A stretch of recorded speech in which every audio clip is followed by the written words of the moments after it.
What's up, peers, and welcome here back to the World Crypto Network. Today, with a new show that has been brewing in the background for quite a couple months now. And finally, we decided to put this awesome knowledge here into the archive of the World Crypto Network as well. Peers, you've probably, hopefully, seen this on Twitter already. But today, we're doing an episode with the Bitcoin Reading Group, a collaborative learning community for Bitcoiners. It works quite simple. We have a couple different groups. Currently, this group here in the call is the economics group, and we conduct weekly discussions over Google Hangout. In between, we just hang out on Slack and join the conversation there and talk about whatever is interesting. We always make sure that we participate in the groups that really interested us. So here, these four other peers today with me on the channel are really interested in economics and Austrian economics and finance and how it is applied in Bitcoin. So definitely, this is a lot of fun to have peers in your community with whom you can learn together, and that is exactly what we will do today. Also, no tolerance for shitcoinery. This is sound economics also. Your multi-coinery is unfortunately not going to be easy, let's say, to defend. We are reading awesome books. So as I said, there's also, for example, here, the programming class that is doing the C programming language, or then some others here, cryptography engineering, or the BTCD source code. So they do get into all this. We here in the economics group, we read for the first book, The Mystery of Banking by Murray Rothbard, which was a phenomenal book. Took us a couple weeks to get through this. And then the book that we are currently reading is Jörg Guido Hülsmann's The Ethics of Money Production. That, of course, has the reading book also on the World Crypto Network, the audiobook version of it. But today, we are going to do something that is very much based in economics and the topics that we've covered so far, but specifically how it applies in Bitcoin. And that is, we are going to talk about BlockFi, a wealth management system that has a couple different, let's say, banking/investment products that might be of use to you. But today we're just going to talk in detail how it works and how where the trade-offs are, as with everything. And we will cover specifically the topics here written in this great article, BlockFi and the Mystery of Finance. For new Bitcoiners, BlockFi is the first big verification test. A great article by one of the peers here joining us today, Zach Pocock, if I pronounce that correctly. He's one part of the economics book group. Zane, how are you doing? Good. Awesome. We also have Ben Prentice here. He has been here from day one as well. How are you doing, my friend, Ben? Awesome, Max. How you doing, man? Well, I'm doing outstanding. Of course, as always. And we have Tip here as well. Also, one of the early joiners here. Tip, how are you doing? I'm doing really well, thank you. This is awesome. And then we have a new peer joining us today for the first time. Deepak, how are you doing? I'm doing good, thank you. Oh, very nice. Okay, I already teased it a little bit. Zane wrote a phenomenal article about the in-depth details of a BlockFi product. So Zane, I'll just kick it over to you. Why did you write this article, and why do you think it's important to discuss? Yeah, well, I mean, first and foremost, I think it was very much a group effort, and everyone here has certainly been diving into the early drafts of this piece for, like, honestly, a couple of weeks now. It's been a long time in the making.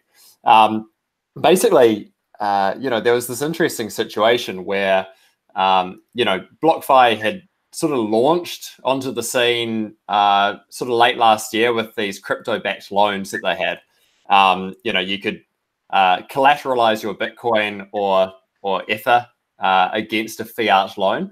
And the idea there was that, you didn't have to sell and realize a capital gain if you needed some fiat to pay off I don't know, your tax bill or something like this. And so, that was a very useful financial product that I think a lot of Bitcoiners and other people in the crypto space saw value in. But then they announced the second product earlier this year, which was this interest account, and it caused a bit of commotion. Basically, there was this initial excitement amongst some of our Bitcoin Twitter peers about the idea that they could earn 6% interest on their Bitcoin every year, and they're all in love with the idea of this free money that had mysteriously appeared. But then basically people started to look through the terms of service, and thanks to Caitlin Long's effort, I think that really kicked off last year. Maybe it was earlier than that, but certainly last year was when I became aware of it. Caitlin Long's been pushing this point about the risks of rehypothecation, specifically within Bitcoin. Rehypothecation basically being that when you post collateral against a loan, the company that is or bank that's responsible for being the custodian of that collateral can then use it themselves as if it was their own asset. And so I don't know. I find this like the funniest concept in the first place, because that was never their property. So the fact that rehypothecation even exists is just a grand fallacy to me before we even get started. But there was this commotion, and I think it became clear to us in this group, at least, that there's not so much understanding about how finance works. We tell ourselves that the role of finance is to price risk, and that's fine at the surface level. But contrary to the basic economics of Bitcoin and the game theory and all of these other things that we're on this lifelong journey to learn, I think finance is a bit more difficult to get your head around. There are fewer resources out there. There's less information being shared. I think there are probably incentives to keep information close to your heart in finance. And so while we're here like reading Rothbard and talking about economics and sound money, there seemed to be a gap in just basic understanding for how finance works. And so I think I've probably gone on long enough now, but I think that was the objective with trying to uncover this a bit. Totally. I think it's really cool that we're reading about Rothbard, and he talks about free banking, and you go into this in the article, but the old paradigm wasn't the status quo that we have now. The old paradigm was that there were these banks that failed, and they might have taken risky kind of practices, but the market was supposed to be pricing that risk, and banks used to go bankrupt, but they don't anymore. And they don't because of this thing called FDIC. And essentially what FDIC is it's socializing the losses of these banks, meaning that we all pay for it by diluting the supply of money if one of these banks goes under. And under Bitcoin, obviously, that isn't possible unless the U.S. government amasses half of all Bitcoins and they're willing to pay those out to these banks that are acting riskily. I don't think that's going to be the paradigm if in a hypothetical hyper Bitcoinized world. So now we have to kind of think about how credit might be priced differently and how risk might be priced differently. And I don't think that most people are kind of, as Zane says, they're not really even considering this stuff. So it's very interesting. Yeah, it's just a completely different paradigm, right? I think culturally we've come to expect a certain, for better or worse, come to expect a certain safety net when we, invest in things that seem to be low risk, or at least marketed that way. So like, a bank savings account, like it's like realistically you're loaning money to a bank, and there are risks there. There are real material risks, but because of things like FDIC, we basically just don't have to think about them. I don't think that's a good thing necessarily. It's a strange market phenomenon that I would argue comes about from the fact that we can just print money. But it's hidden. Yeah. Sorry. No, there's all the shit that we need to learn, basically. Yeah, Rothbard talks. It's the perception of risk as well. Like these traditional institutions, they don't seem like they can fail, right? Like all the money that I have in my bank, I'm not afraid when I put it there, because I sort of have that perception that it's there and it's going to be there forever and that it's mine. And I think these are fundamental flaws that we sort of accumulated in our logic and our understanding of banking over the years.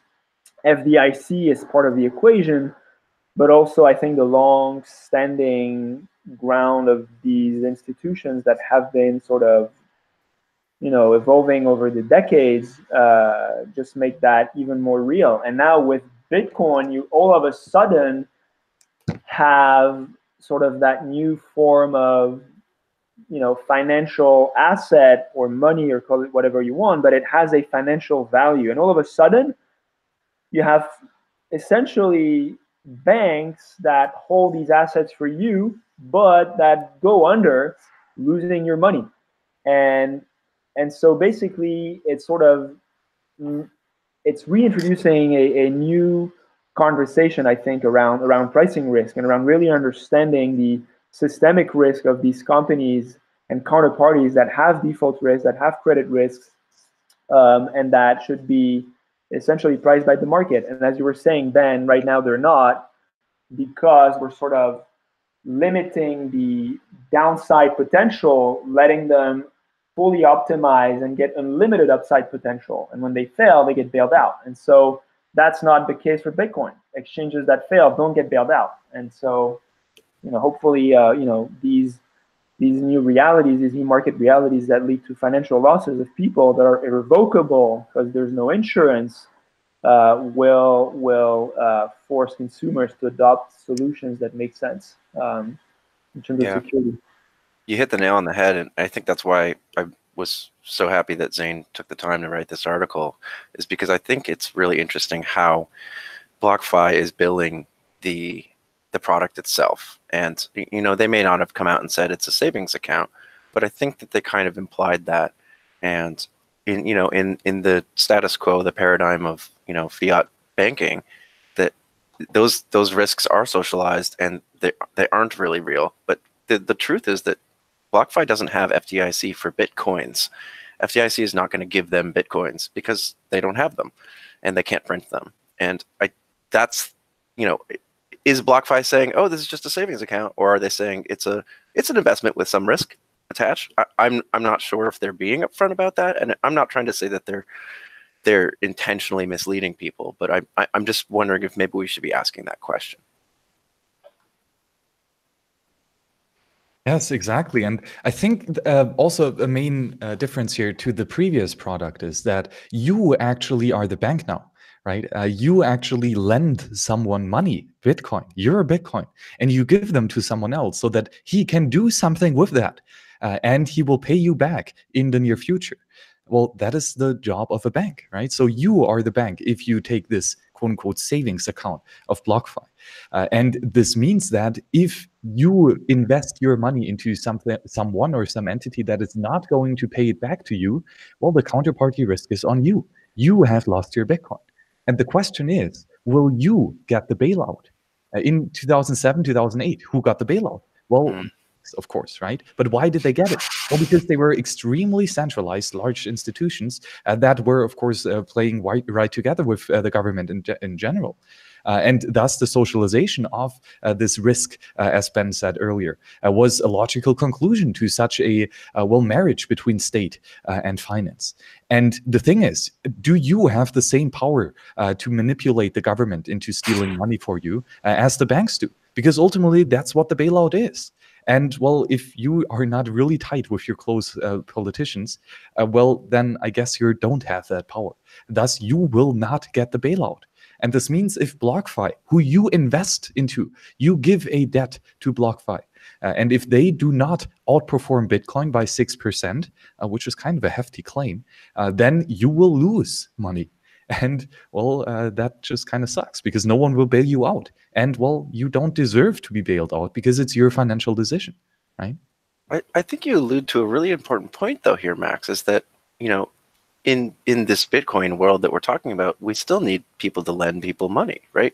That you being the bank, as you put it, is still a very important part of financialization. And so, you know, are we all sitting here criticizing BlockFi? Maybe a little bit, but, you know, we're also not saying we have a solution either, right? So this stuff still needs to be figured out. And I think it's important that we ask these questions as we do that.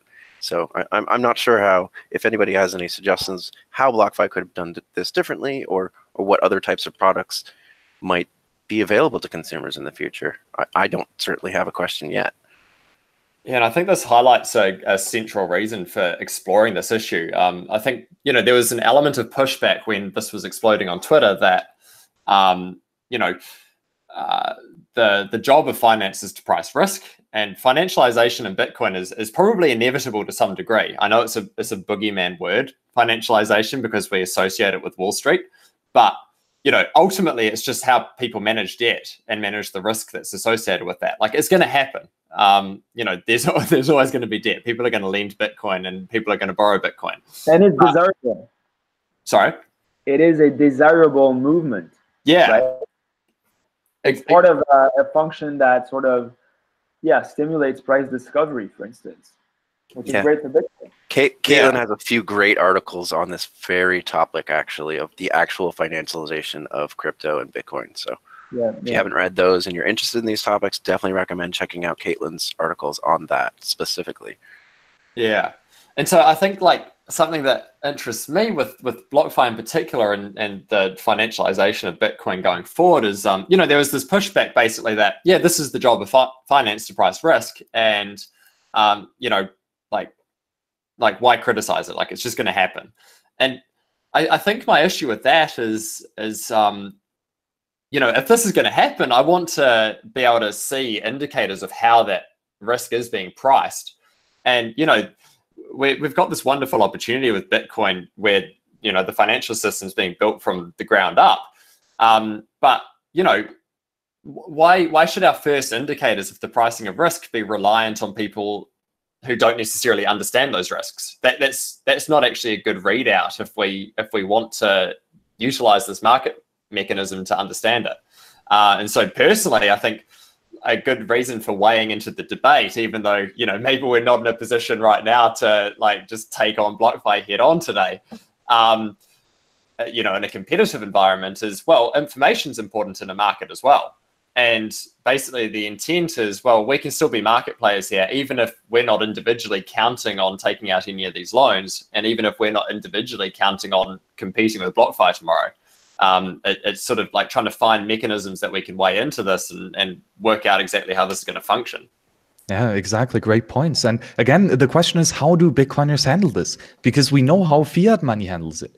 They put some arbitrary restrictions, allow everything else. And if someone fucks up, well, then there's the bailout, right? So that's their protocol. That's their procedure. I don't think it's a good one. So what is the libertarian, what is the free market side of this? Well, it's, of course, education. Saying you said that the market needs to find these information and that it will price that fairly. Well, but what is the market if not individuals acting on their own behalf? So what we need to have is, first and foremost, the knowledge, the information available to as many people as possible about the details of this product and what exactly it entails, right? But of course, the information is not just everything. That is one part, but we need to help others to understand them, actually, and to package that information in an approachable way. It's not enough to throw a bunch of financial jargon at others and be like, oh, these are all the details. No, it has to be approachable and truthfully advertised. And that is something very important, because if you have unprecise advertising that might be misleading, or as a matter of fact, even deceitful and actively lying and not stating the truth, then this is quite literally fraud and theft. So we need to make sure that individuals have access to easily accessible information. And this is exactly what we are doing here. So when we say that the market needs this information, what we mean it has to be packaged for individuals so that they can see a holistic picture of that product and choose whether or not this will outweigh the risk and benefit scale that they have as an individual. So this here is not at all an attack on BlockFi. This is just clearing up some misunderstandings and trying to educate others ultimately.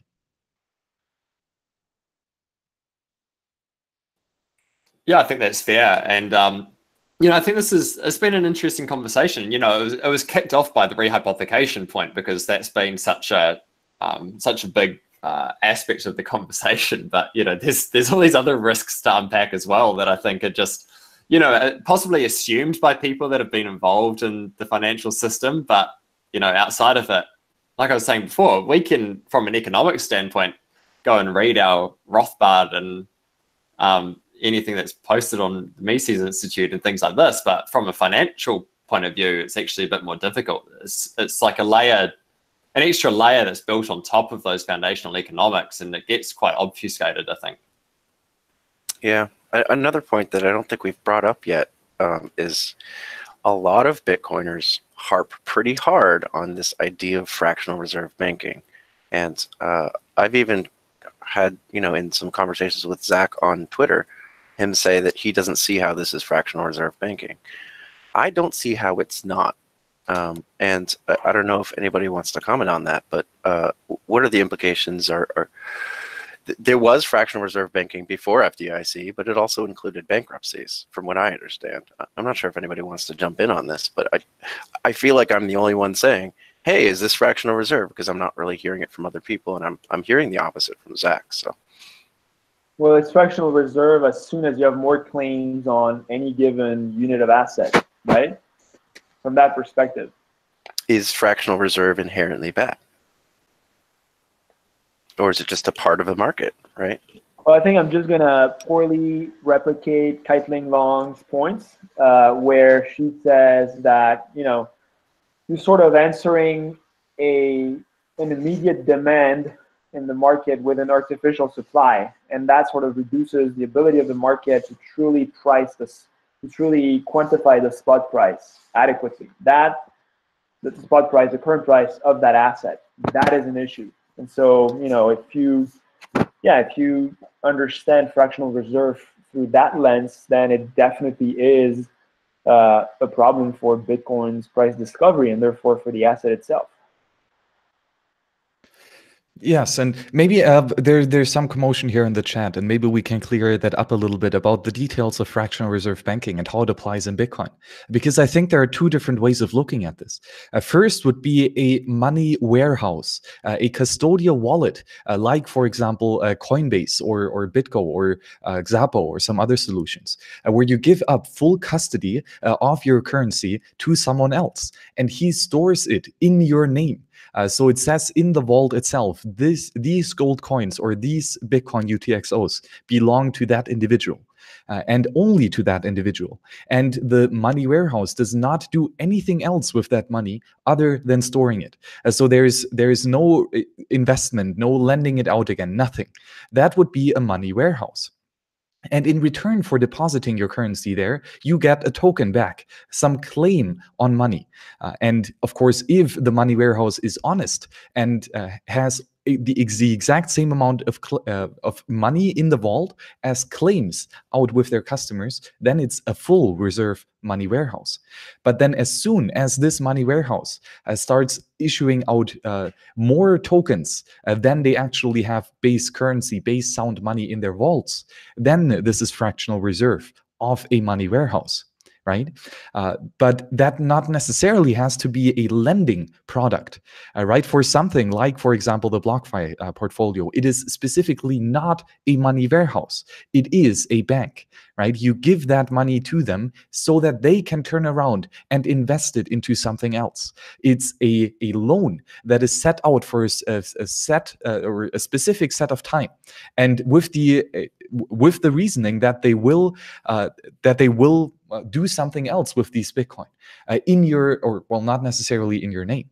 And then here what we have is inherent fractional reserving, because that means that they are never liquid enough to pay back all the claims on the sound money currency, on the base currency of gold coins or Bitcoin UTXOs, because they no longer have it. They've invested it in something else. And so BlockFi here is the second. It's not like Coinbase. It's not a money warehouse. It actually is an investment bank. And not only do you give up your keys, you actually give up the property rights in the sense that you can no longer decide what is being done to that. You don't know who it is being invested in. And that risk is an additional one.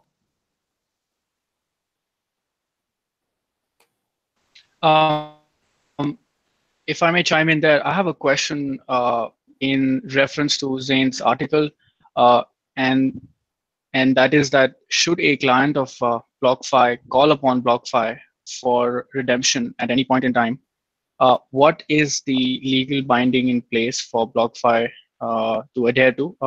In a sense, like what protection does the client in question enjoy as per the terms of service he signed as of today? Yeah, do you want to take that, Zane? Yeah, it depends what you mean in terms of protection. I mean, like from an insurance standpoint or anything, you're as I understand it, you're completely exposed. Like I don't think that the insurance industry is growing up around Bitcoin and crypto yet to an extent that there's any ability for you to be covered. In terms of the risk that BlockFi themselves can mitigate, they offer the product theoretically with instant withdrawals, but they reserve the right to open that out to a 7-day window. Yeah, so you might get delayed by a week on your withdrawal. And so the idea with that is, as they say, and you know, we're trying to be balanced here, so I'll sort of put forward their defense on this point. You know, they say that all of the loans that they in turn lend out, you know, with your money, can be closed themselves within 7 days or shorter. So theoretically, at least on paper, they're always solvent. Theoretically, they can always pay you out within that 7-day window. Now, this is something that we did explore in this article, which is the question of whether that is a safe assumption.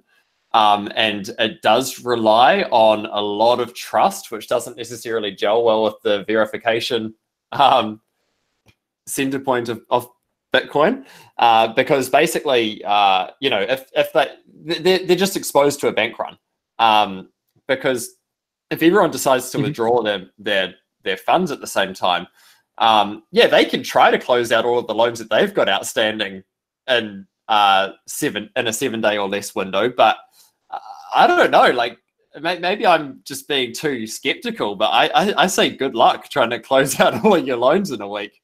You know, these companies and individuals that you're lending to might seriously struggle to close their positions out within a week.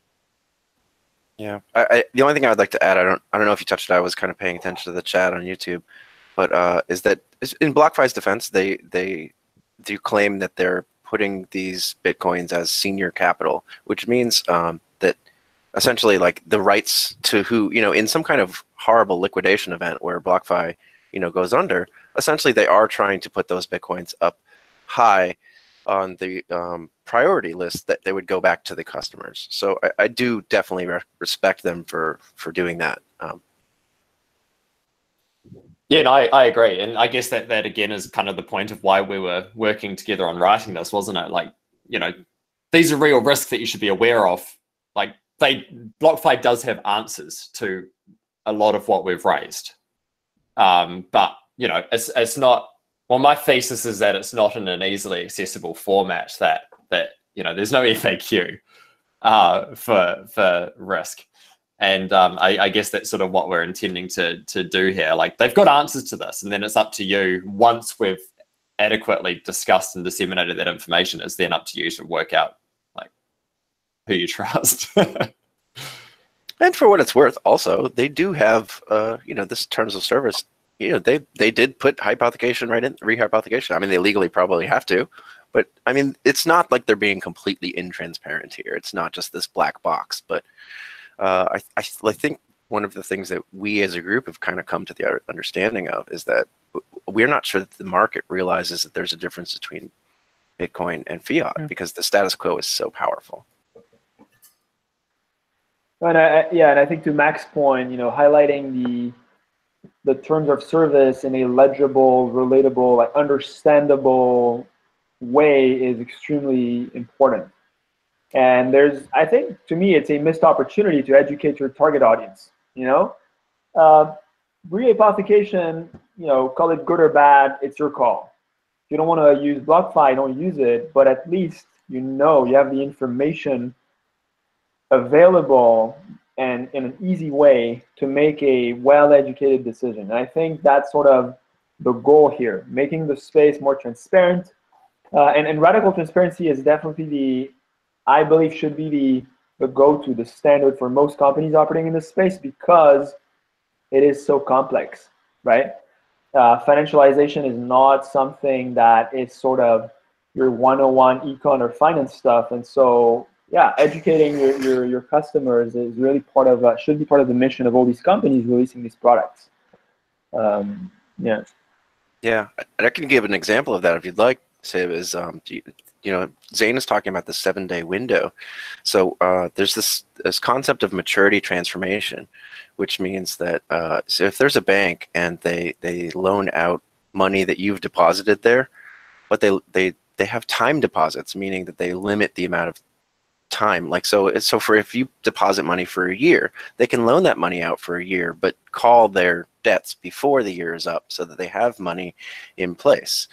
Now, what BlockFi is doing is kind of a hybrid between the two. It's not a time deposit where there's fixed windows of these lendings, and it's not completely demand deposit, which means like your normal bank where you can go and theoretically take it out at any time.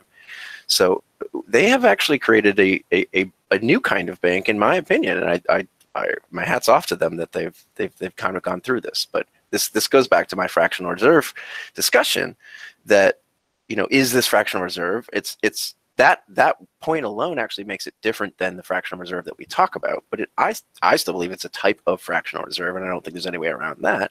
And is this 7-day window enough? And are they still going to be able to call on those debts, as the other guy said?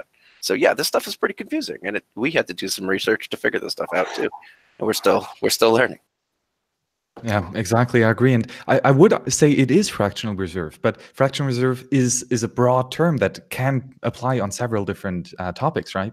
So there is fractional reserve money warehouses, as we saw with, for example, Mt. Gox, right? That was a custodial wallet, a custodial money warehouse that stored your Bitcoin with your name on that on these Bitcoin, right? And they did not invest them anywhere else. They did just say, okay, these are your Bitcoin. I will store them for you. That's a money warehouse.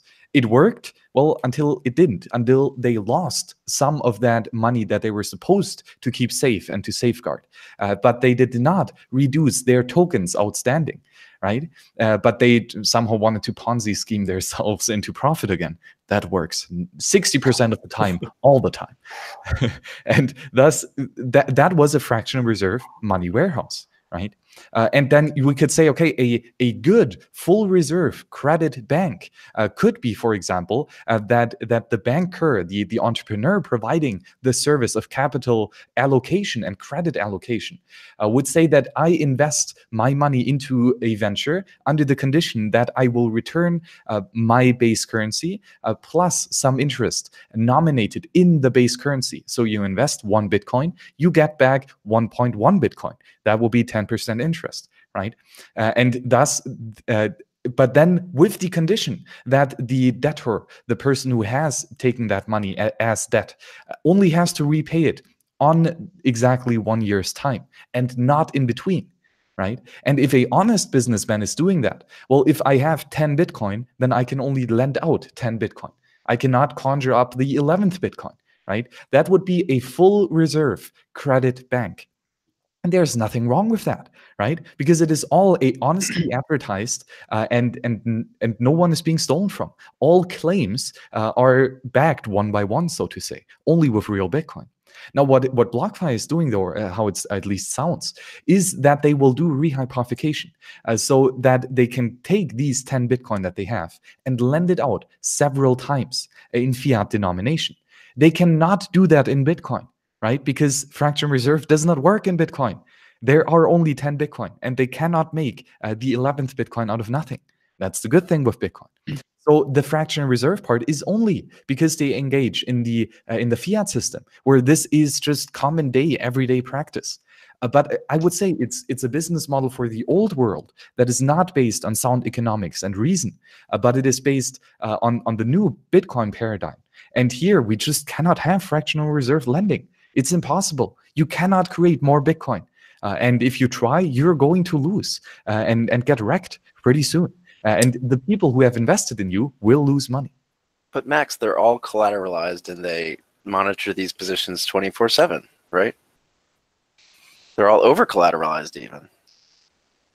Well, but let's not confuse here the first and the second. The first and the second product here of BlockFi.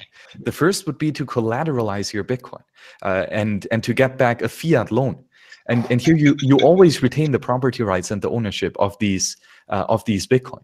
But you say, in the case that I do not pay back my fiat debt, then you can have my Bitcoin. But only in that case. And until you actually do pay back your loan on schedule, these Bitcoin can never be taken by BlockFi.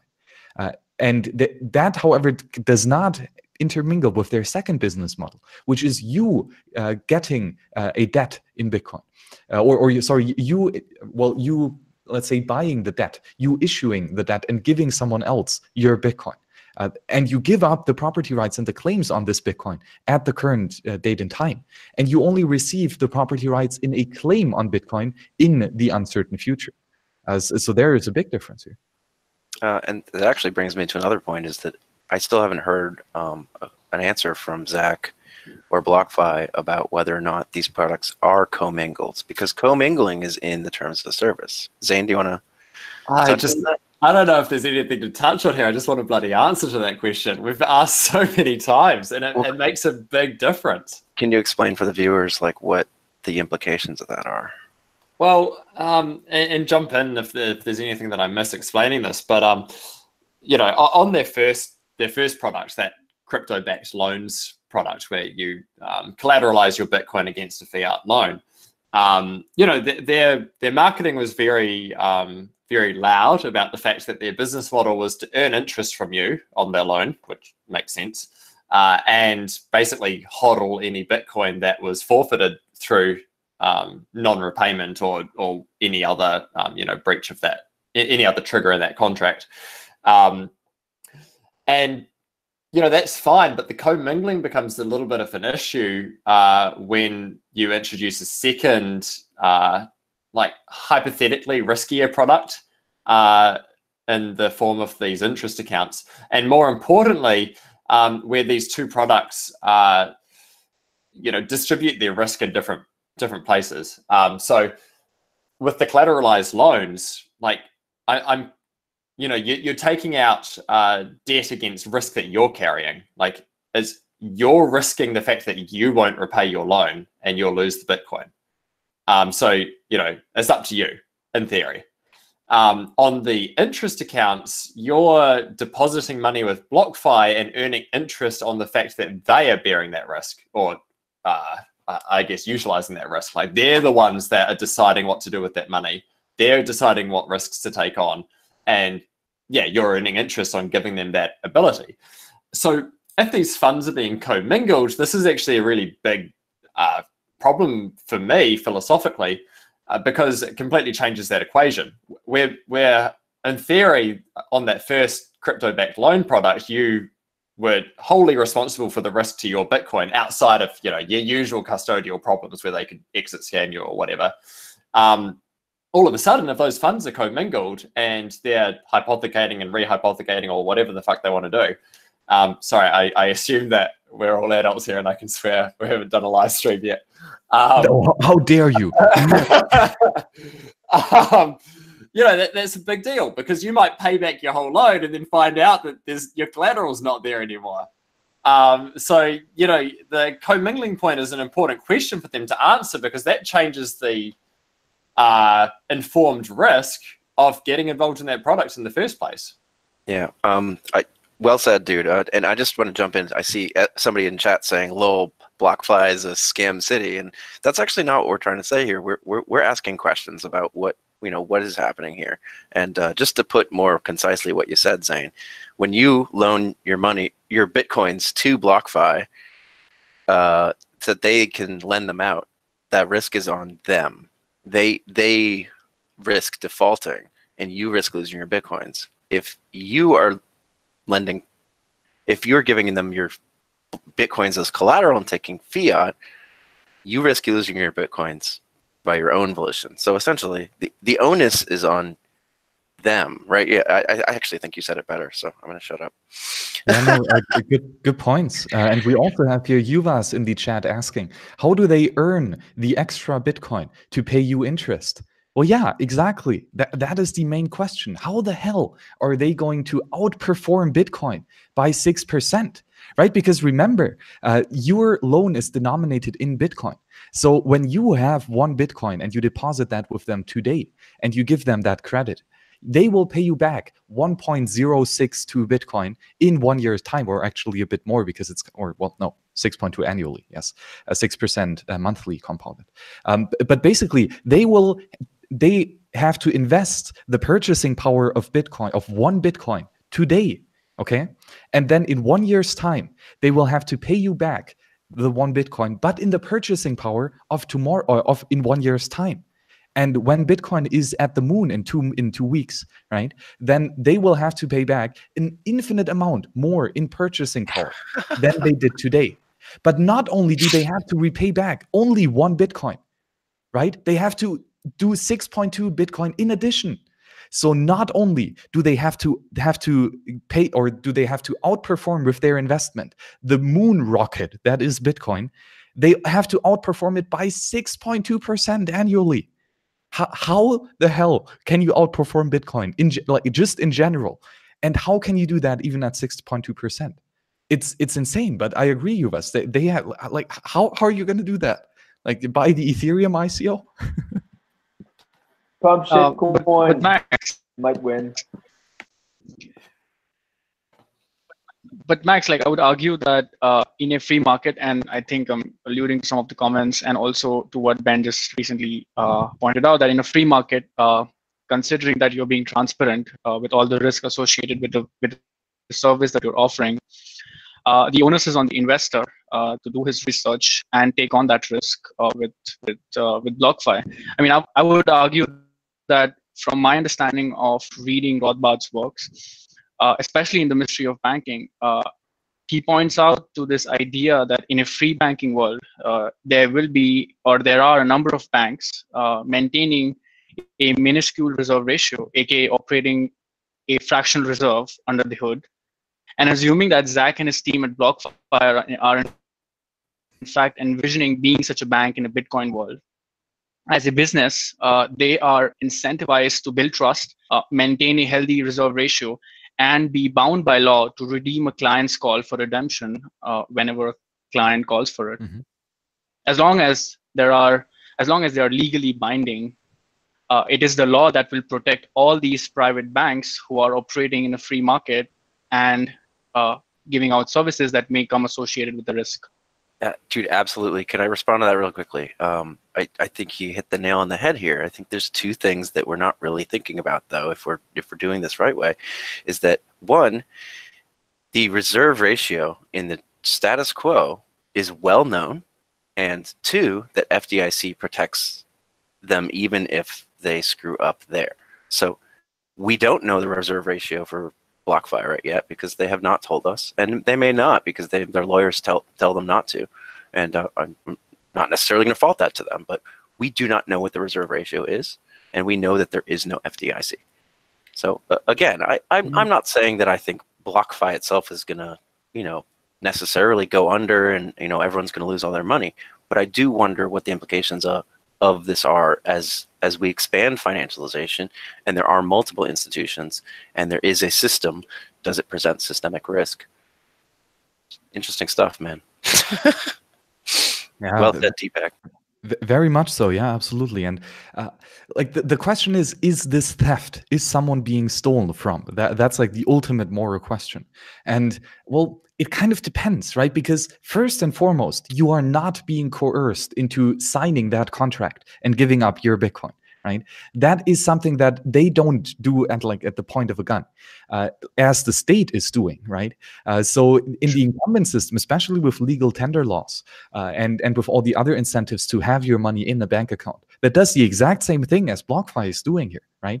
There's much more coercion involved here, and that is not here in Bitcoin, right? So all these customers will do so voluntarily chosen, and thus they prove praxeologically that they have done so at marginal benefit to themselves. The question is, does everyone know exactly what they're signing up for? And here again, it's a question of, is it being advertised honestly and truthfully? If it is being advertised honestly, then yeah, everyone knows what he's signing up for, and then it's a mutual beneficial agreement. And the property rights have to be enforced according to the new state. But then if there was some deceiving and some manipulation in the marketing tactics, then I would still argue it is theft. and then BlockFi actually has to stand to account here for losing their customers' money if they did not actively or honestly say what it is. And well, it's tough to say if their advertising is actually deceitful. I would definitely say it's convoluted and not easily accessible. Yeah, and I think, I mean, this comes back to that idea that all this information exists. And as you always like to say, Max, like, information is the least scarce thing on the planet. Like, you can replicate it infinite times if you like. So this information exists about this risk, and it's about trying to just open that up and make sure that information is part of the equation in this marketplace for pricing risk. And on that note, and just to get back to what you were talking about before, which is this 6.2% interest rate, this is another risk that I don't think has been discussed much at all. In fact, the only indication that I could find of it was in a written article somewhere, which is that 6.2% isn't all coming from BlockFi's investments. It's actually VC capital that's market buying Bitcoin and Ether or whatever, and paying that out to you in interest. And to me, this is a big tail risk again.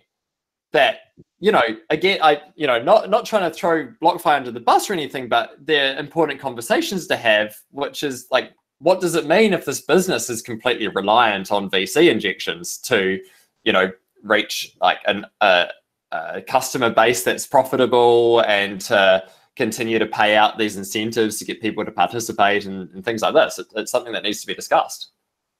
Loaning money so that you can pay back the loan that you took out from someone else kind of sounds like a Ponzi scheme. Yeah, I mean, and they might respond again. I'll try to defend them here. Is they're trying to create a profitable business model so that if this, crypto-backed loans generates, because people are paying them to get fiat back from their loans and not have a taxable event, as they're essentially getting some of the liquidity of their Bitcoin without getting a taxable event, and they're getting some percent of that, and they are also practicing investments with the Bitcoins people are depositing into these crypto interest accounts. So if they are finding a return on that, theoretically, they might be able to cover that 6.2%. Max would disagree and say nobody can beat Bitcoin. And I think that there's a lot of truth in what he's trying to say there. But again, they have thought about this, I'm sure. And I'm sure they have a lot of smart people working on it. But I agree with the general sentiment here, for sure.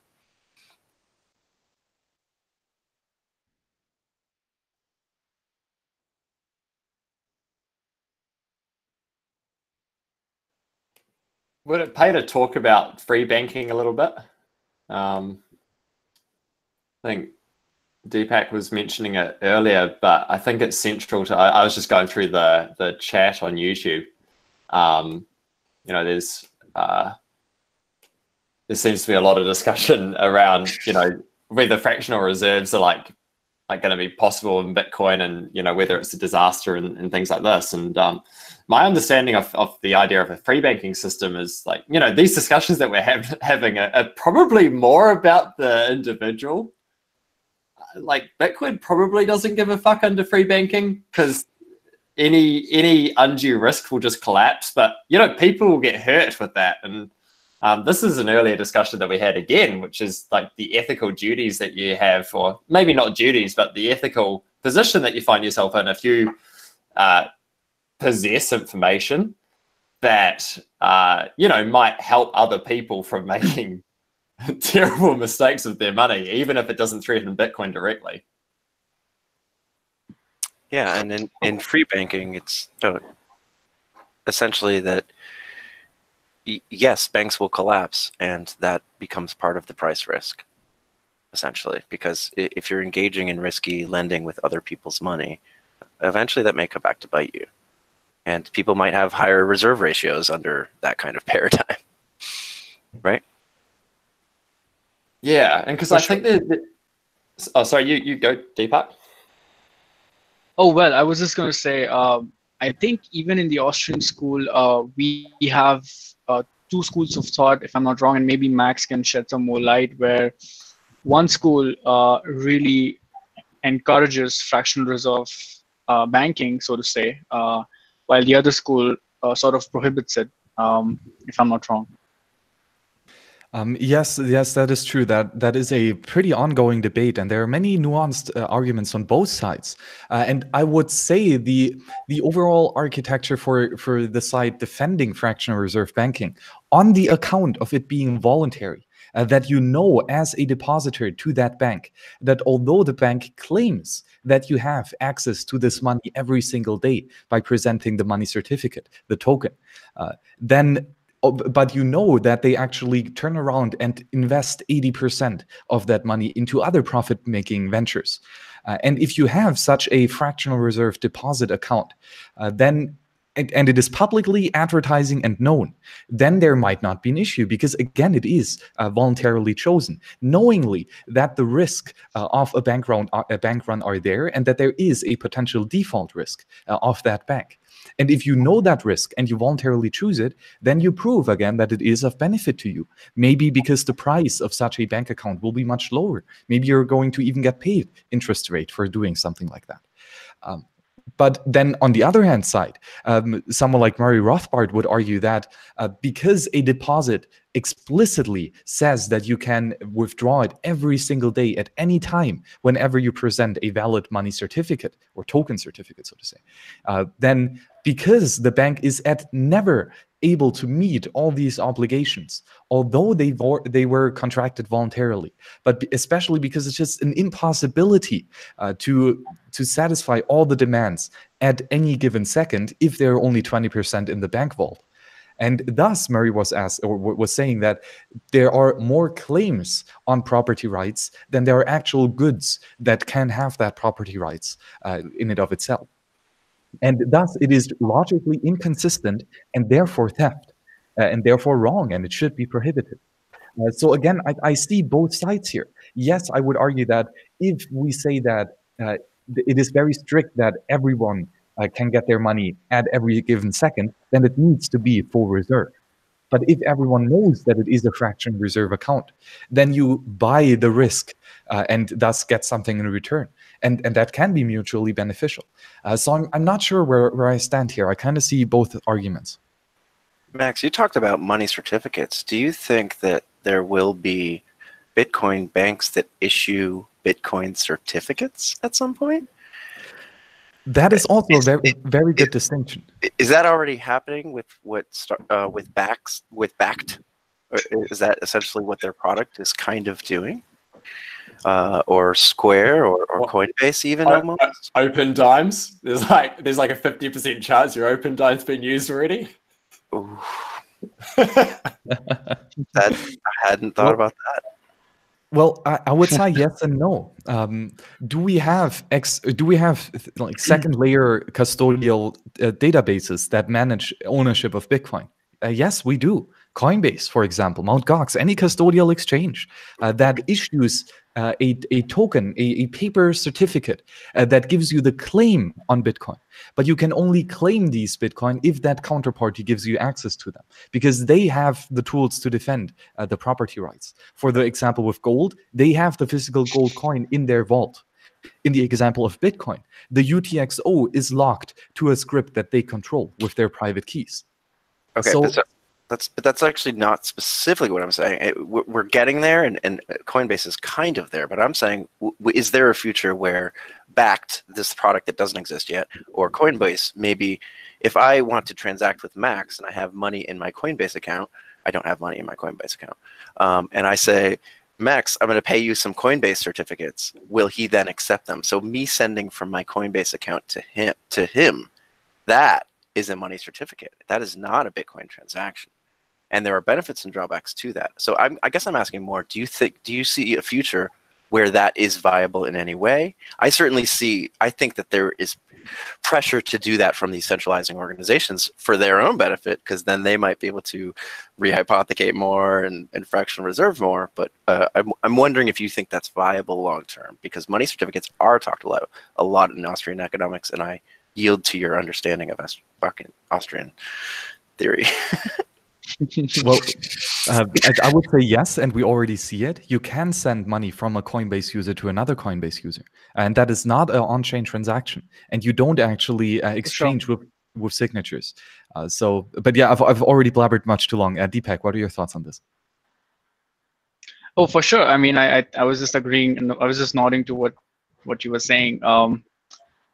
I think as long as we remain on the Bitcoin standard, I do see possibilities of businesses emerging that would issue certificates of their own that may be backed by Bitcoin in a fractional reserve setting. I mean, it's simply, I mean, us going back to the gold standard, but in this case, it's the Bitcoin standard. So, Deepak, I would push back on that and say, I think one of the reasons why we accepted money certificates so much in the past is because, well, gold is heavy, hard to instantly transport around the world instantly, takes up physical space, and is hard to back up. Bitcoin, they talk about as being a bearer instrument, so that if we can hold our own Bitcoins and send them ourselves and instantly transport them around the world, and they're weightless and they require no physical space to transport or to hold, is that a check on needing certificates in the first place? And can we develop beyond needing those instruments? Because those instruments served a purpose for us in the past, because they made gold instantly transferable across the world, without weight and all that stuff. And now we can already do that as bearers. So I think it's very interesting. Sure, I think I agree with you. What would you then say to the fact that if the Bitcoin main chain would serve to be a settlement layer for high value transactions, then it still somewhat becomes equivalent to gold being heavy to transfer. I mean, in a Bitcoin world, it would mean it would be expensive, or it would only make sense to transfer huge amounts of Bitcoins peer to peer. The obvious response to this, in Lightning Network are certificates, right? They're a form of certificate. Absolutely, yeah. And so that brings us to this. That brings us to layers on the top of the Bitcoin network, which may include Lightning as well as other kinds of instruments, such as certificates.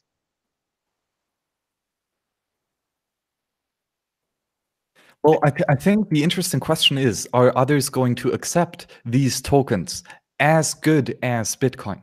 So if we think that Coinbase database transfers are as good and as solid as Bitcoin, and we do not trade them at a market differential that prices in this risk of the custodianship, then I would say that this is a valid money certificate.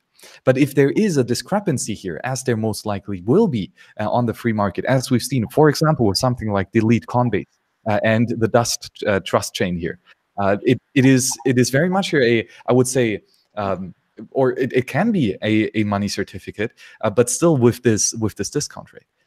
But Max, if I'm understanding this correctly, and please correct me if I'm wrong, these certificates that we were referring to earlier on Lightning, for instance, are not adding additional supply to Bitcoin, while artificial certificates issued by Coinbase to settle transactions between Coinbase customer accounts, they do, right? They do rise the sort of supply of Bitcoin. So these or they open the door to it, right?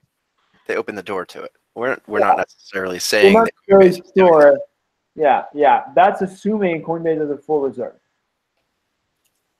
Right. And Lightning Network are inherently, so Lightning is very interesting because it's like we created a certificate system that is verifiable by math, but it's 100% reserve.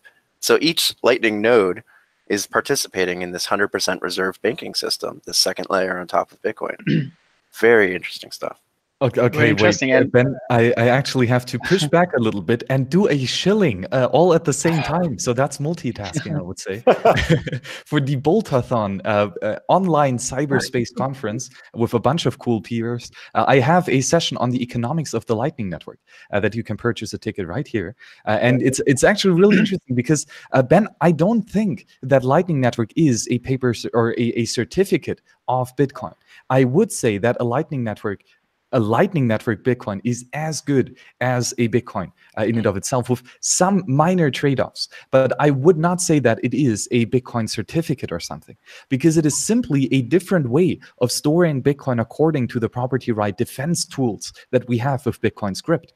And if your Bitcoin script is only a single signature private key, or maybe a multi-signature of several private keys, or maybe a multi-signature with time locks, such as Lightning Network payment channels. These are all just different ways of protecting your property rights on Bitcoin. But I would not say that they are different claims on Bitcoin, so to speak, because they're just the tools that we use to defend ourselves. And somewhat different as there would be the difference between having your gold coins in your pocket, having your gold coins in your personal safe, or somewhere at like a hyper secure banking vault, for example. And these are just different layers that we can protect our money, but the base money itself is the same, I would say. But that's another argumentation. So what are your thoughts?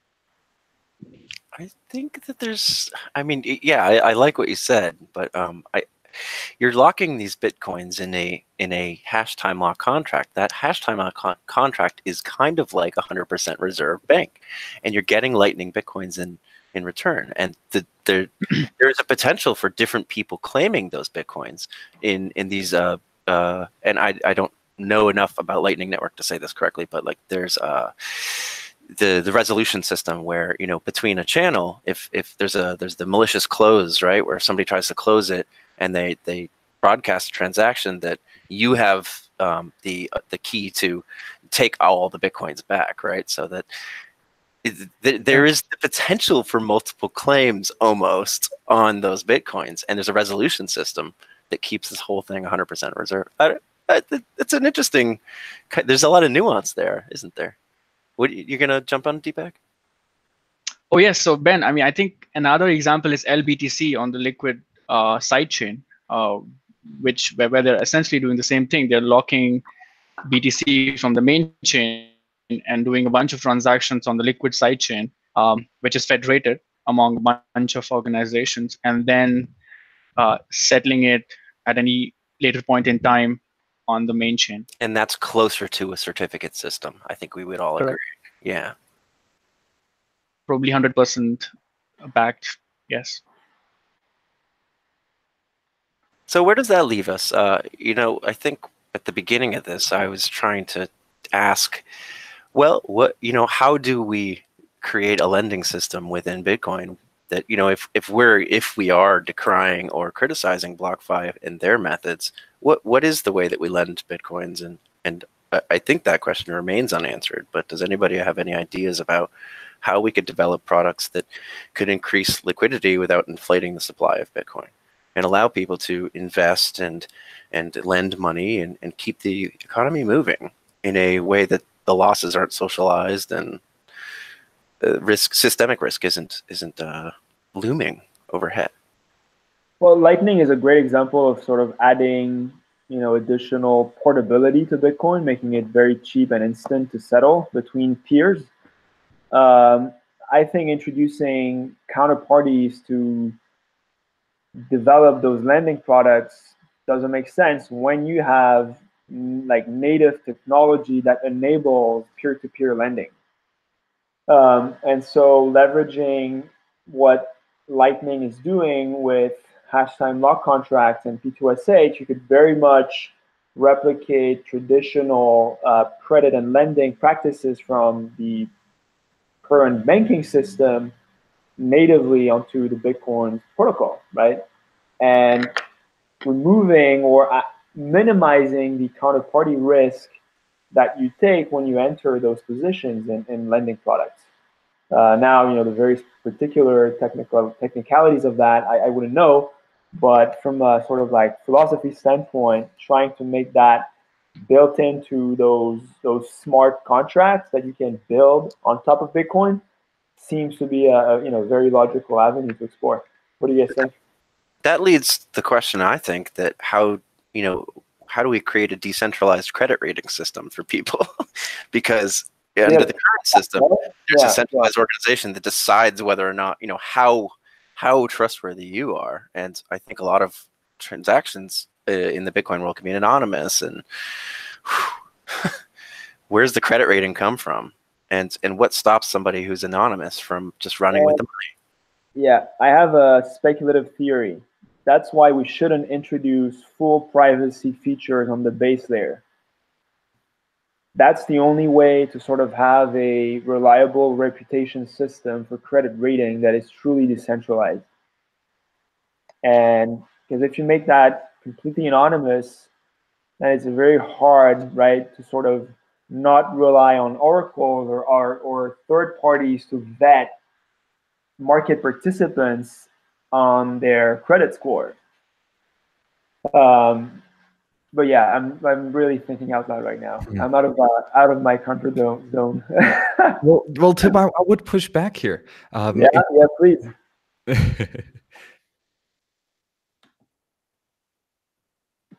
Yeah. Go ahead, Max. Did we lose him? Sorry. Okay, I think I'm back. Okay, yes, for the credit lending. I don't think that it has to be decentralized. I don't think we need to have a super oracle on the blockchain with artificial intelligence and flying drones. I think this can be ultimately centralized because, well, right, if it comes down to, if I hold 10 Bitcoin and I want to invest them in something, who does the due diligence? Well, it should be me. Right? It should be he who actually has skin in the game and is going to invest. And if you invest into something not knowing what you actually invest in, then the risk is much higher of a default because you don't have enough knowledge and enough of a knowledge differential in order to do a productive investment. So I would say, in a sound economic system, that we will see very much a very individualistic and centralized, so to say, or well, might be decentralized if we view it on the macro scale, a bunch of individual nodes doing their own due diligence and making sure that their investment is in a field that they actually know what they're doing. It's not good that a grandma is going to invest in a diversified shipment fund that then, I don't know, bets on like lax or something. I don't know. So there, if we have such a disparate and uneducated investor group, then we will have malinvestments and overconsumption. And thus, I would say in a sound monetary system, without bailouts, there is much more of an incentive to actually do your due diligence yourself. Because if you do not, you lose your Bitcoin and you will not get them back because the private keys are no longer going to be yours. Right? So we have this inherent defense of property rights, which means if you give up your property rights in such an investment and you don't get it back, well, you cannot cheat your way back into profit again. I think this comes down to the well idea said, Max. Well said. I think it comes back to the idea of having an honest money as well. Like, I'd be cautious to assume that every person is going to be making investments per se when you're on an honest monetary standard, because their money is not losing value every day. And so the incentive to find a savings account is a bit different. Like, we have to invest our money just to keep up. That's a fundamentally different paradigm to a world under Bitcoin. And so I don't know, like I actually expect credit to, it will still exist, but I'd certainly expect credit to be a lesser influence in the world. It'll still be important, but and the other thing is that, like, this idea of a credit rating system at a large scale, like in the US. I come from New Zealand. Like, I've just moved to the US like in the last year, and it's a foreign concept to me. I've had to go out of my way to get myself into debt to prove that I can pay debt off in order to get a credit score, in order to rent a frickin' apartment. This is a weird system. I think, trying to reinvent that for the Bitcoin world, I'd rather see how it emerges rather than try to design something from the start. That's really cool, Zane. Yeah, the paradigm that we are in, I don't think we realize how deep we are in it, because it often takes us having to remind ourselves how different the paradigm of sound money is. And in the paradigm of fiat money, as Zane very articulately points out, we have to invest in things in order to survive. We are forced to invest. We are forced to gamble on stocks and real estate. And the rich among us don't use money as money. They use assets as money, because assets go up over time, because money inflates. The rich among us don't use money as money. They use assets as money. Because did you record me?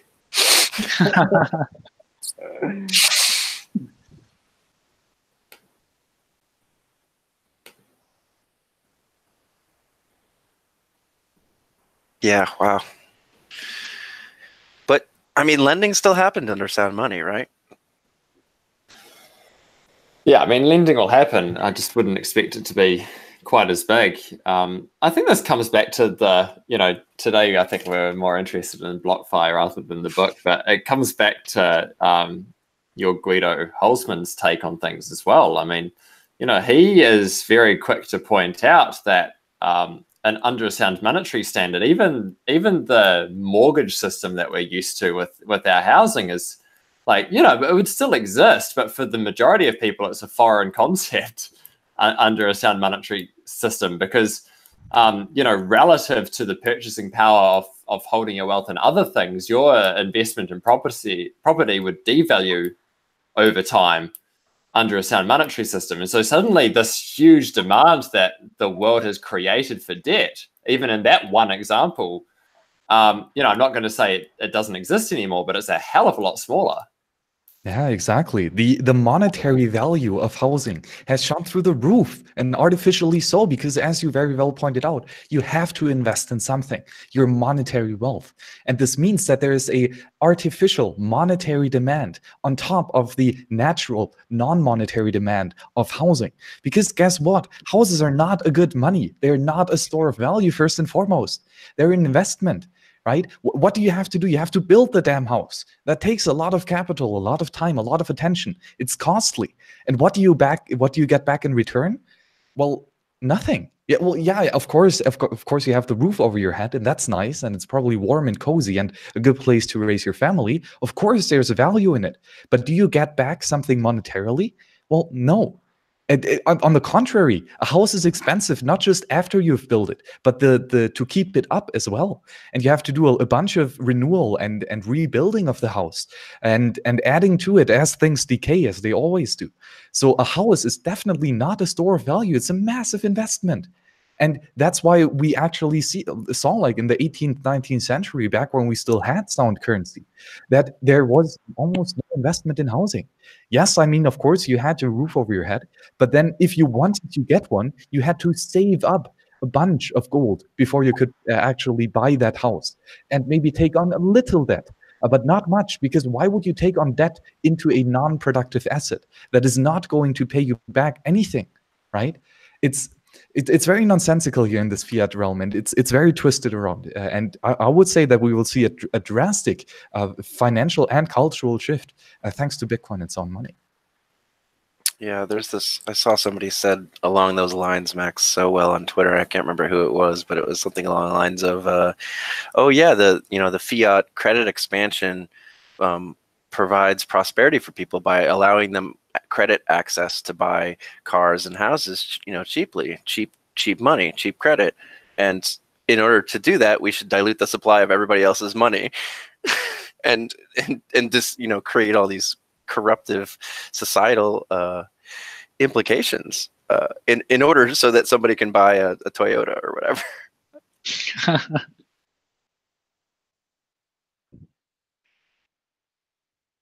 Oh yes, and really quick, Rolando texts us in the chat that he disagrees that houses are a good store of value.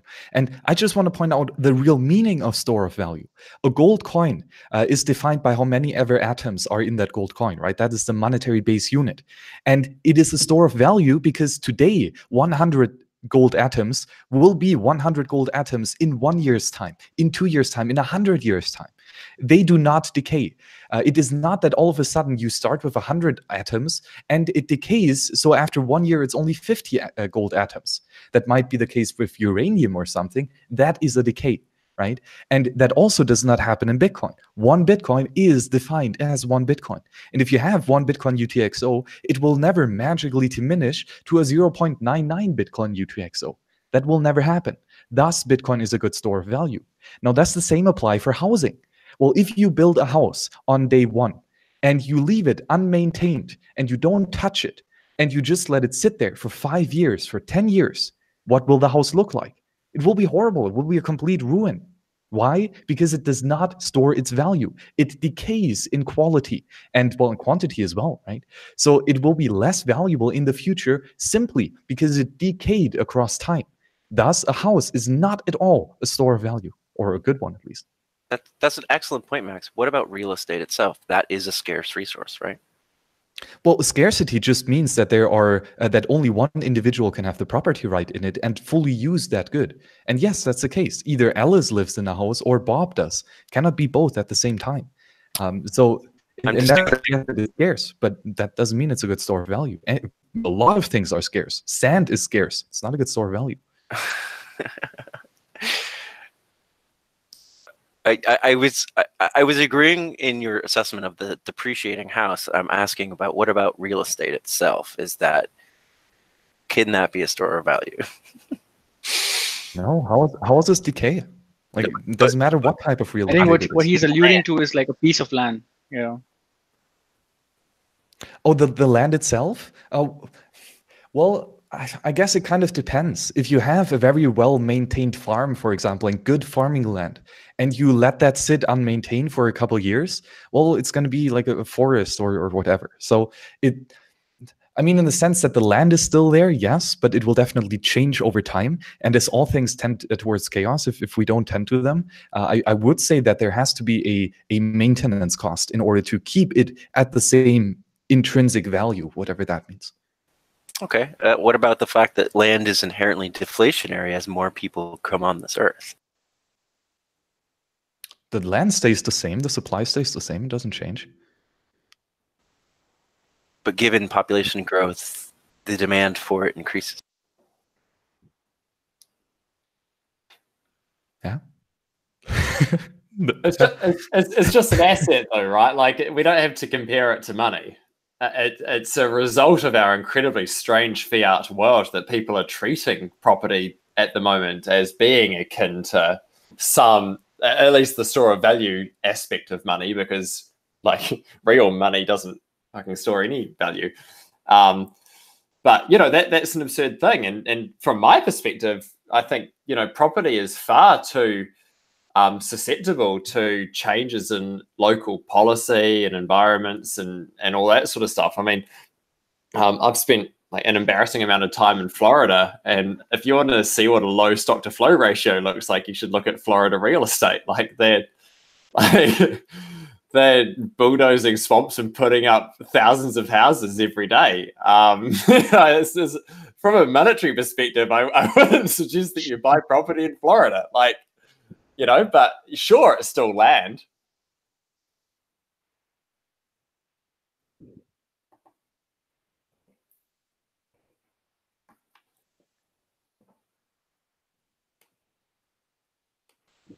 The paradigm of a fiat world and the paradigm of a Bitcoin world are inherently different, and we are still struggling to understand what the paradigm of a Bitcoin world would look like. And I think that's the underlying theme of this whole episode. And it's tough to do because this is all super hypothetical, but we can use logic and reasoning to try to, suss some of this stuff out. And it's fun. It's awesome. I'm glad you are all here with me, even the viewers at home. Yeah, I agree. It is very fun to start with known logical truths that we know to be truthful 100%, foundational axioms, for example, scarcity, right? And then building on top of that logically and seeing where the right ends. And if we have precise, logical, and sound arguments throughout the entire process, we know that the end result has to be true as well, right? So that is the beauty of praxeology in economic thinking, if it is applied right. And the cool thing is that it can be applied in the real world. Right? It is very much how humans and entrepreneurs function. And this means that if we did not have this logos, this capacity to reason, then we would not know whether or not to invest in something like BlockFi. And maybe the advertising sounds nice. Hey, cool, 6%, why not? At my fiat bank, I only get 0.1%. So I guess 6% is better, right? So I should do it. That might be like a kind of like a naive argumentation. But then if you start with sound logical arguments based on property rights and sound currency, sound monetary theory, then you realize that this is a bad deal and you probably should not do it. Right? Of course, depends on your own risk portfolio. But for me, for sure, I'm not going to give my property rights of the most awesome, rarest sound currency that we've ever seen and give it to someone to invest in. No, I'm not going to do it. Like, it's too risky for me, especially at quote unquote only 6%. Right? So this is something where we need this logos and this economic thought. So I agree with you all that this is very much fucking awesome and a lot of fun.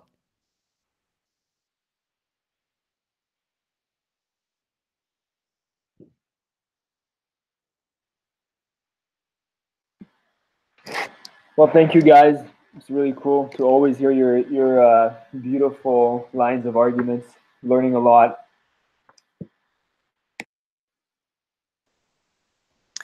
Yeah, this is always a good time. We've been doing this call for months now, and it's most of us look forward to it all week. So we might broadcast more of them in the future, but a lot of it's just us rambling about Bitcoin. You guys don't want to hear that, do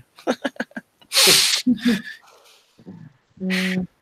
What? No, of course they want to hear us rambling about Bitcoin, because what else is there to do other than listening to something about Bitcoin or talking about Bitcoin?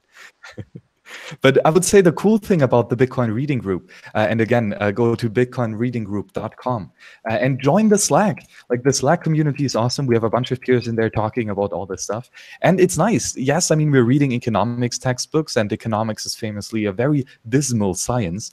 Well, but that's Keynesian economics. I would say Austrian economics is actually really cool. And the cool thing is that these sessions here are completely open to anyone. So if you want to join us here next time, go to bitcoinreadinggroup.com, join the Slack, and then you can get the Hangouts link and join us whenever. So yeah, any last thoughts? And just to share maybe our next week's meeting, we would probably be touching on taxation in a Bitcoin world, and how. I guess I would just leave it to that. I think it opens up an interesting spectrum of possibilities. Well, should we do a lightning fire round where everyone gives his 2 satoshis on the topic of Bitcoin and taxation? Deepak, would you start? I'm game. Oh, well, I just have questions. I don't have any answers. I was just. Well, I already put my 2 cents out, so I'll just reiterate it real quick.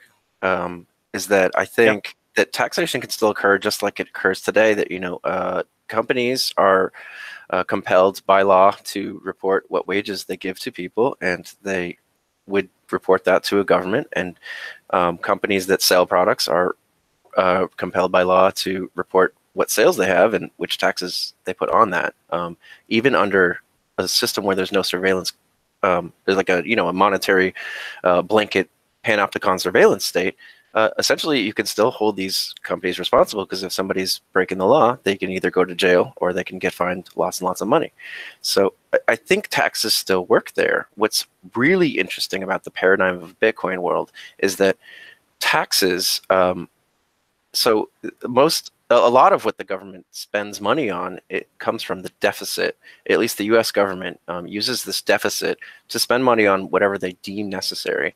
And they do take tax receipts to do that, and they do take debt from the public and other nations to do that, but they also print money to do that, and they can no longer print money. So under sound money, governments are forced to raise the money for a project rather than diluting the wealth of all of the constituents of their nation. So it forces them to be more fiscally responsible. If they want to fund a war, they have to convince everybody to give them the money, or risk losing their office. And in order to get elected, if they say, I've got this great crazy plan, like giving everybody $1,000 every month, like a particular candidate that's running this year, Andrew Yang, he has to come up with the money. He can't say, oh, well, we'll figure that out later, which is, I mean, a little bit of what he's doing. So I think it changes that paradigm of these politicians that can just promise everything and get For elected, sure. pay for it later. Yeah. So I guess what you're trying to say is that by separating money from the state, we are essentially transforming the state into a sort of an enterprise that exists now to serve its customers, which happens to be its constituency. Yeah, guys, I love that. You're sort of like economically aligning governments to allocate capital the right way through fiscal policy, because monetary policy under a Bitcoin world will be gone. And so the best way to finance those governments will be through taxation. And taxation is a politically sensitive way to finance a government. So, making sure that misallocation of capital from governments is sort of reduced will be critical there. So I think taxation and Bitcoin, in a nutshell, will go hand in hand really, really well. The problem is in the short term, it's just because Bitcoin is sort of misclassified as an asset, and so it may trigger, for instance, capital gain taxes on the appreciation of the asset that I believe are not that legitimate. But otherwise, the future looks bright.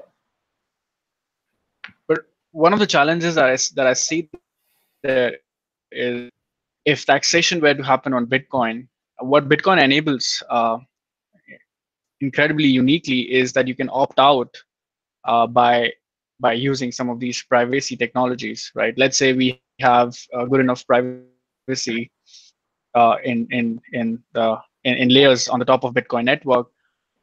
I can choose to not participate in my government's taxation, or maybe somebody can choose to not do so. And in a technical sense, how would the governments enforce taxation if they do not control technology, or if technology does not allow them to control that enforcement? Yeah, that's going to be a nightmare for them to figure out. Well, they can just do audits, though, can't they? I mean, you create a law that says, as a company, you have to, keep track of the transactions that you hold, and you have to know that we can come by at any time and audit you. And you just have random audits. And I would say there's a claim for operational security of your customers and like just privacy of business in general. I think we were having a conversation yesterday at the Bitcoin Montreal meetup with Francis Pulio about just that, and the fact that actually you're breaking Canadian privacy laws by letting Canadian businesses do sort of trades with traceable Bitcoin transactions. And so actually there is going to be a move where forcing privacy technologies for businesses that deal with Bitcoin to do trades should be a requirement to comply with Canadian privacy laws. Yeah, my 2 cents on that. Well, on the topic of taxation and Bitcoin, I would say, first of all, like, taxation is theft, right? It's the involuntary taking of someone else's property rights in goods that he has not agreed to. And because it is not a voluntarily chosen act, it is a praxeological proof that it is not mutually beneficial, and that there is one who gains, which is the thief, and one who loses, which is the victim. Right? And thus, we have property rights in order to build civilized society and in organize the production stages. And we defend property rights with our social institutions. And there are, of course, the state has, some argue, at its core function, the defense of private property rights. And therefore, we need someone who breaks private property rights in order to defend private property rights. Not quite sure about that. But the thing is that because we had the state take care of the legal defense, and of course, they monopolized all the judges and the courts, of course, and justifies his own violence, but threatens others with his own violence. So then the thing is, in such a system, you cannot defend against taxation, because the one stealing from you is the one who is supposed to protect your property rights. He's supposed to protect you from those who are stealing from you. But of course, then you can no longer defend yourself. Well, with Bitcoin, we flip this to its head. We say, well, fuck this, we defend ourselves. And we keep our own keys, and we use the best tools in cyberspace, cryptography, in order to enforce our property rights in a sense that no one can fuck with us. And because we no longer need the state in order to protect our property rights, because we can do it ourselves by controlling our keys and running our own full node, then we don't no longer need the state for enforcing these property rights. And because then we defend it rather than as to beg for it, the state can also no longer steal from us, because he no longer has the legal justification in his own system, because we have abandoned the system of the state and we live the agarist way of peaceful individuals. So I would say that at least Bitcoin can never be taxed, because Bitcoin cannot be stolen. However, of course, not all your wealth will be in Bitcoin, and your meat space is still very much open to many attack vectors. So the state might just send a couple of thugs and confiscate your house or your car or your life, right? So of course, defend yourselves on all aspects, but at least Bitcoin is a damn good tool to defend at least one part of our wealth. Wow, Max, I'm gonna call you Tim. Tim May. Probably. So if you're suggesting that there's going to be that there cannot be taxation on Bitcoin, then, or at least there won't be voluntarily. We won't be voluntarily. I mean, we would have a choice to not pay taxes by means of theft to the government. Then the government would have to sell a service to us in order to receive Bitcoins or maybe money or some kind of value in return that they can then use to further service us. I mean, how does it work then? And what's the role of the state and how do they function? Well, What's but allowed you taxation? see, because it then is a voluntary interaction, because you have to agree voluntarily to send your Bitcoin. It is a praxeological proof that it is mutually beneficial. And then by definition, it is no longer a state or government, but it is peaceful entrepreneurs doing business together. So as long as anything is voluntary, there is no state. Yeah, they become a free market participant, and that's opens the door to anarcho-capitalism. I wanted to hear what Zane had to say on this too, because he's about to jump in there.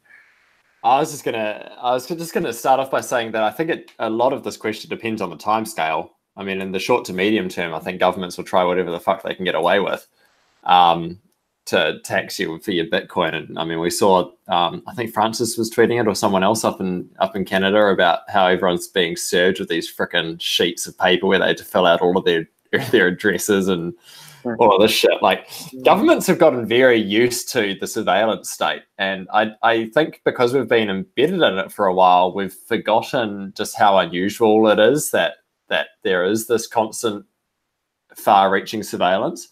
And, I think it ties into the debates around encryption as well. I mean, I was living in Australia for a few years, and I'm glad I'm not anymore, because they've now got these laws that force backdoors in anything that's like secured cryptographically.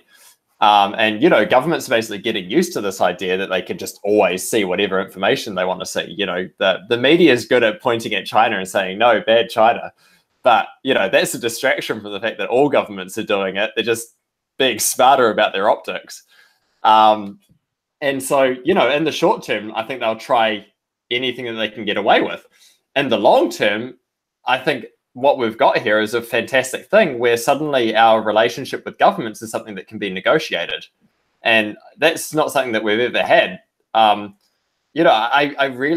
don't want to be over the top, but I really don't think that we're citizens so much as we're subjects. We can't negotiate these relationships. It comes back to the property discussion. Is property even a bearer asset? Is it? Because government basically allows you the right to a claim on land, but you're paying property tax. I don't know if you ever really own it. And so, in the long run, I think this is where it gets really interesting, because suddenly governments are competing with each other. And you're already seeing this in Bitcoin. Like, there's heavy incentives to move to Malta if you're starting a crypto company or whatever. And I think that'll accelerate. And I think it forces the government's hand to basically appeal to the people that are most productive. Economies run on human action. Mm-hmm. I do think we should wrap up, but I do kind of want to respond to that really quickly, Zane. It's just like, I believe that because they cannot print money under a Bitcoin world, that eventually, as we become more Bitcoinized, which I think will happen, that we slowly take power away from the governments, and they slowly just kind of start to become less powerful, and they become smaller in size. I think we don't realize how much money they are, inflating away from us. How much become less powerful, and they I'm getting an echo here, Zane. We don't realize how much money they are. It's really weird. Essentially, that we don't realize how much money the government is printing away from us. We say 3%, but that's 3% of all the wealth compounded every single year. And I think once that becomes revealed to the populace, that it's going to be real obvious that we're going to be electing people that need to be fiscally responsible. And I think that just dwindles the size of government. I don't think there's any way around that. So yeah. I don't want to have the last word or anything, but I think that really ties into, how do we get from, you were talking about the time scale, how do we get from here to there where governments slowly dwindle? And I think that's actually the answer. So I don't know, we might want to wrap it up soon, but and that is then a question of strategy, right? Is it the political means that is changing the system from within by forcing your set of rules onto others and hoping that your set of rules is better than the one before? And that's political change. And you do that by demonstration and voting and political action. Or you can do the entrepreneurial process, the agarist process of building something peaceful and something beautiful, productive, that helps others to remove some uneasiness. And that is, well, the peaceful and the agarist way. That is the Bitcoin way. We don't want to close the Fed or end it or force it to stop. Rather, we just build something that is so infinitely better that everyone will use it because it's the logical, rational choice to do. So I would say we're doing a damn good job of living a peaceful life and making sure that life will just be a little bit more prosperous tomorrow. I hope that there is prosperity for everybody in the future. And I think everybody agrees with that. So how we get there is the part that we all have to kind of figure out for ourselves. What if we could all change the world, each of us individually, through our own actions? What would we build and what would it look like? Don't change the world, change yourself. Be the change you want to see in the world, right?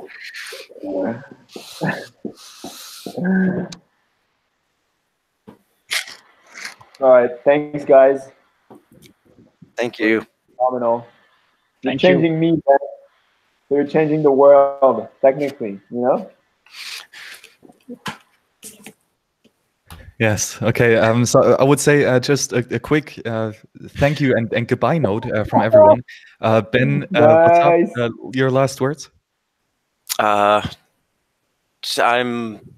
really excited to try to figure this stuff out with everybody, and we don't claim to know everything, but we are having the conversation, and I think that's what we need to do as a society. So let's keep having that conversation. Awesome. Yes, Ben, thanks for joining us today. Deepak, your last words?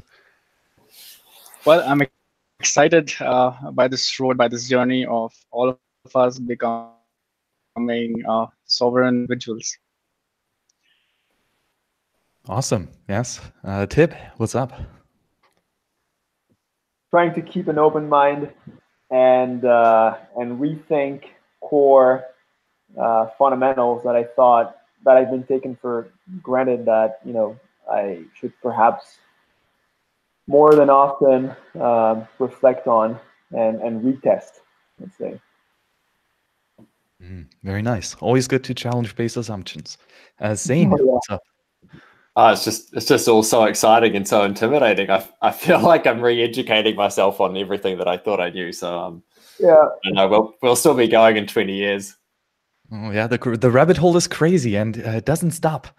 So let's keep this going. Piers, this was the first live episode of the Bitcoin reading group that has been going on off air for quite a time now. And I think it's always a great discussion and I really enjoy talking to all these awesome people. Let's start, I hope I'm not forgetting anyone. Today on the call, Sane Pocock, so make sure to give him a follow. Ben Prentice, of course. We have Tip and, oh no, Tom wasn't here. Deepak, what's your Twitter? I am at DM Kathayat, DMKATHAYAT. Okay. KATHAYAT. Oh God, so difficult. DMK. DMKATHAY.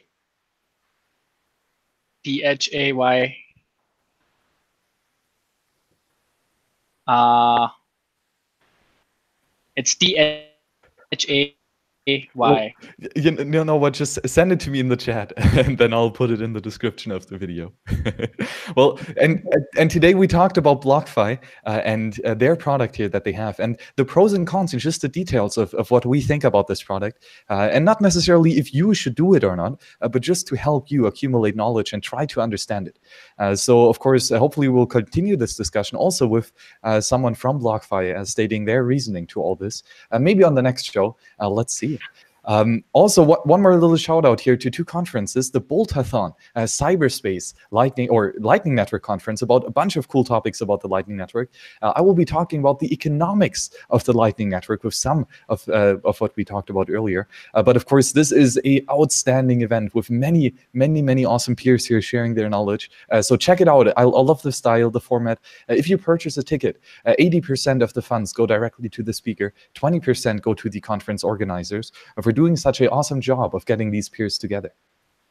And also, I want to show the Understanding Bitcoin conference from the 5th till 7th of April in Malta. And I will be there covering this with the World Crypto Network. Matt Bitcoins and Dan the Crypto Raptor will join as well. So that will be awesome. A bunch of very informative speakers will be there, and we will get a bunch of interviews, of course, here for free on the World Crypto Network. If you like this show, toss a couple Satoshis on-chain or on Lightning Network. You know where to find the Tallycoin. Piers, of course, thank you for hanging out in the chat and for subscribing to the World Crypto Network and smashing that like. Oh God, that was a long shill. I hope I covered everything. But Piers, thank you very much for joining us today, and see you on the next show. Bye-bye. Thank you. Ciao. Thank you. Bye-bye.